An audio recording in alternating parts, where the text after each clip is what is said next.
కన్యవారికి గనక చూసుకున్నట్లయితే మీకు మీ యొక్క రాశినాథుడు దశమ భావంలో ఉన్నాడు, మిథున రాశిలో శుక్రుడితో కలిసి ఉన్నాడు. గురువు కూడా మీకు దశమంలో ఉంటే గురువు ఏకాదశంలోకి వస్తున్నాడు. ఖర్చులు ఇన్వెస్ట్మెంట్స్ ప్లేస్లో కేతు ఉన్నాడు.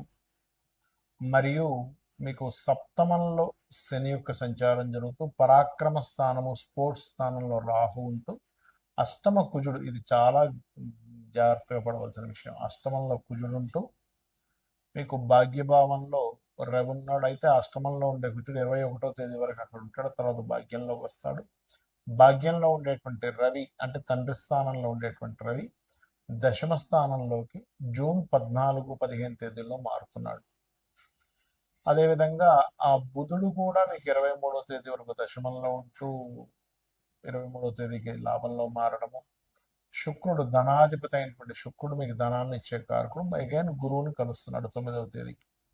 వీటి మూలంగా మీకు కలిగేటువంటి ఫలితాలు ఏమిటి, ఏ దేవత ఆరాధన చేయాలి, ఎటువంటి విషయాల పట్ల మీరు జాగ్రత్త వహించాలి అనేటువంటి అంశాలు చెప్తుంది నేనైనప్పటికీ చెప్పిస్తుంది సాక్షాత్ లలిత అమ్మవారిగా భావిస్తూ ఆ లలితాంబిక అమ్మవారి యొక్క అనుగ్రహం మీకు పరిపూర్ణంగా కలగాలని మనస్ఫూర్తి కోరుకుంటూ, ప్రధానంగా ఇక్కడ మీరు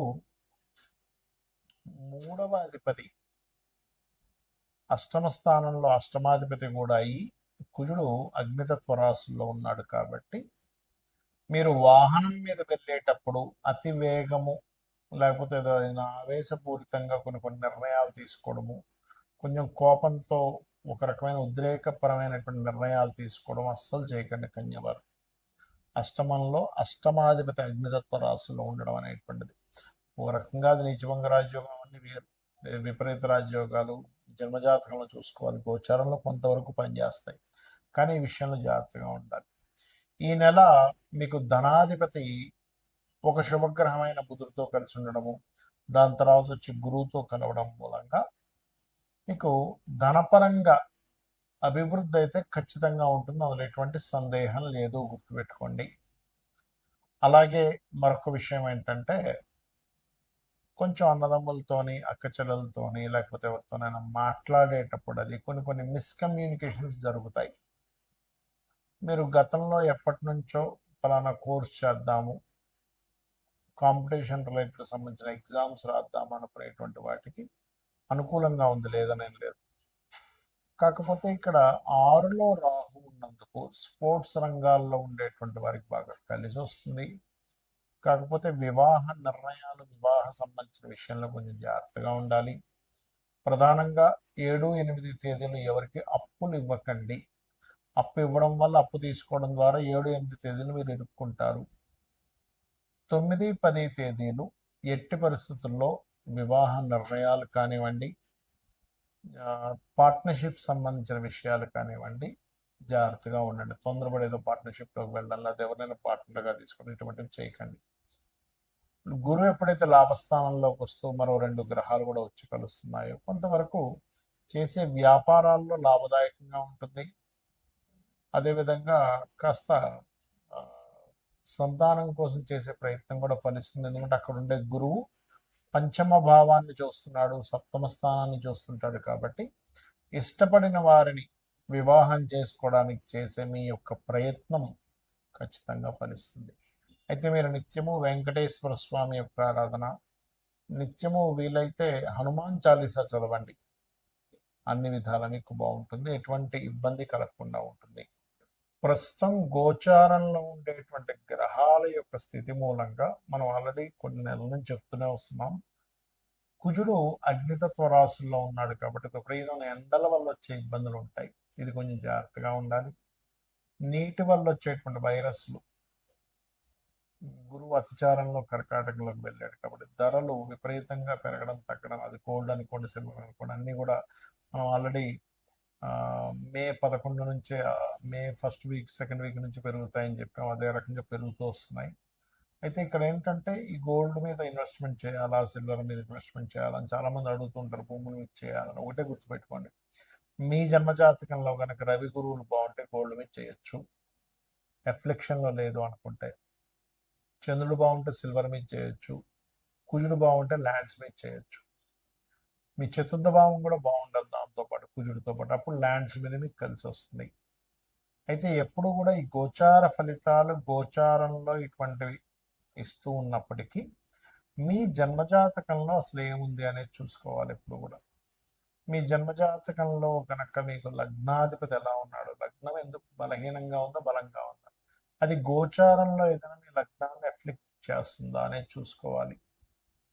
అప్పుడు ఏమవుతుందంటే మీకు అది ఏ గ్రహం ద్వారా మీకు ఎఫ్లిక్ట్ అవుతుందో దానికి దానం ఇచ్చుకున్నా, దాని మంత్రం చేసుకున్నా మీకు క్లియర్ అయిపోతుంది. ఏం టెన్షన్ పడక్కర్లేదు.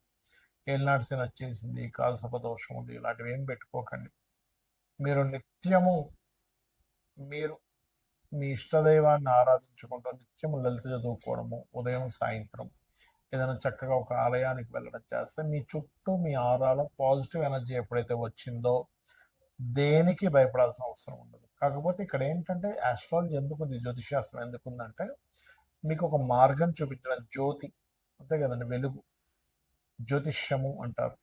కాబట్టి వెలుగునిస్తుంది. అసలు మీకు ధనయోగం ఎందులో ఉంది అనేది మీ జాతకం చెప్తుంది. ఈ మార్గంలో వెళ్తే, ఈ ప్రొఫెషన్లో ఉంటే, ఇది చదువుకుంటే, ఈ వ్యాపారం చేస్తే, ఈ ఈ సమయంలో వ్యాపారం చేస్తే, ఇటువంటి వాటికి సంబంధించిన సర్వీసెస్ లేకపోతే ఉద్యోగం చేయాలనే దాన్ని ఒక క్లారిటీ ఇస్తుంది. అదేవిధంగా మీరు చేసే ప్రయత్నాలు అనుకోండి, మీరు ఉండే డైరెక్షన్, అంటే మీరు ఎప్పుడు గృహం కొనుక్కోవాలి, ఏ డైరెక్షన్లో నివసిస్తే మంచిది అనేది మీ చతుర్థ భావం. సంతానం ఎందుకు అభివృద్ధి అవ్వట్లేదు, సంతానం కలగాలంటే ఏంటి, కలగకపోవడానికి కారణాలు ఏమిటి, కలిగినా ఎందుకు వారు అలా ఉంటున్నారు, దానికి రెమెడీ ఏం చేసుకోవాలి మీ పంచమ భావము. రుణరోగ శత్రుభావం అంటారు. అంటే మనం పూర్వజన్మంలో చేసినటువంటి కర్మలు రుణము రూపంలోని, రోగము రూపంలోని, శత్రు రూపంలో వస్తుందట. దాన్ని మీ ఆరో భావంలో ఉండేటువంటి గ్రహాల యొక్క స్థితిగతులను బట్టి మీరు దాన్ని సెట్ చేసుకోవాలి. అలాగే మరొక విషయం ఏంటంటే ఇక్కడ గమనించినట్లయితే ఈ జాతక చక్రంలో ముఖ్యంగా మీకు అష్టమం అంటే ఆకస్మిక సంఘటనలు, దశమం వృత్తి, లాభం వ్యాపార సంబంధించినటువంటి విషయాలు ఏవైతే ఉంటాయో ఇక్కడ ప్రధానంగా మీ యొక్క పర్సనల్ చార్ట్లో ఎలా ఉంది అనేటువంటి విషయాలను చూసుకోవాలి. అవి ఏమి చూసుకోకుండా కేవలం మీరు ఏలినాటి శని వచ్చేసింది, అర్ధాష్టమి శని వచ్చింది, దాని ప్రభావం ఉండదని నేను చెప్పట్లే.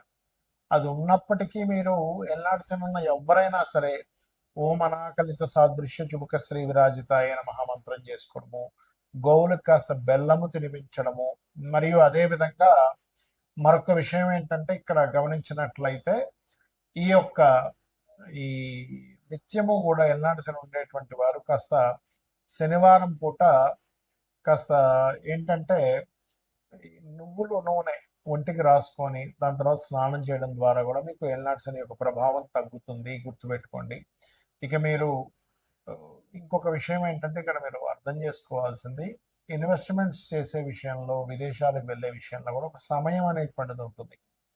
ఎప్పుడు ఇన్వెస్ట్మెంట్ చేయాలి, ఎప్పుడు ఇన్వెస్ట్మెంట్ చేయకూడదు, ఏ సమయంలో ఇన్వెస్ట్మెంట్ చేయడం వల్ల మీకు మంచి ఫలితాలు ఉంటాయి, ఏ సమయంలో ఇన్వెస్ట్మెంట్ చేయకపోవడం వల్ల మీకు మంచి ఫలితాలు ఉంటాయి కూడా ఉంటుంది. అది మీరు గోచారంలో 12వ భావంలో ఏ గ్రహం వచ్చి కూర్చుంది అనేటువంటిది చూసుకోవాలి. అది మీరు ఇది సమయం మంచి సమయమా కాదా అనేటువంటి నిర్ధారణ ఇస్తూ ఉంటుంది. ఆ రకంగా చేసుకుని మీకు ఇంకోటి ఏంటంటే ఉంగరాలు ఇలాంటివి పెట్టుకుంటూ ఉంటారు, నేను కాదనట్లే, దానివల్ల కొంత ఎనర్జీ, పాజిటివ్ ఎనర్జీ ఉంటుంది. కానీ మీరు ఏంటంటే తెలియకుండా, తెలుసుకోకుండా ఏది పడితే అది పెట్టేసుకుంటున్నారు. అలా కాదు, మీకు మీ జన్మజాతకంలో ఏ గ్రహం మీకు పాజిటివ్ ఫలితాలు ఇస్తుంది, ఆ గ్రహ సంబంధించింది ఇప్పుడు మీకు పెట్టుకోవచ్చా లేదా కొంతకాలం తర్వాత ఆ యొక్క ఉంగరాన్ని ధరించాలా అనేటువంటి విషయం మీ జన్మజాతకంలో నవగ్రహాల్లో ఏ గ్రహం మీకు పాజిటివ్గా ఉందో చూసుకుని దాన్ని పెట్టుకోవాలి. లగ్నానికి శుభుడు పాపి, మనకి శనివర్గ లగ్నాలు, గురువర్గ లగ్నాలు 2 రకాలుగా ఉంటాయి. కాబట్టి దాన్ని బట్టి కూడా పెట్టుకుంటారు. కానీ దానికంటే అతి ముఖ్యంగా మీరు చూసుకోవాల్సింది మీ యొక్క లగ్నం శనివర్గమైనా గురువర్గమైనా కూడా మీ యొక్క జాతక చక్రంలో మీ గ్రహాల్లో ఏది స్ట్రాంగ్గా ఉందో చూసుకుని పెట్టుకోవడం వల్ల మీకు మంచి ఫలితాలు రానున్నాయి, గుర్తుపెట్టుకోండి, వస్తాయి కూడా. ఇక నిత్యము దేవతారాధన చేసుకోవడం, నిత్య దీపారాధన చేసుకోవడం చేయండి, మీకు అన్ని విధాలా బాగుంటుంది. శ్రీమాత్రే నమః.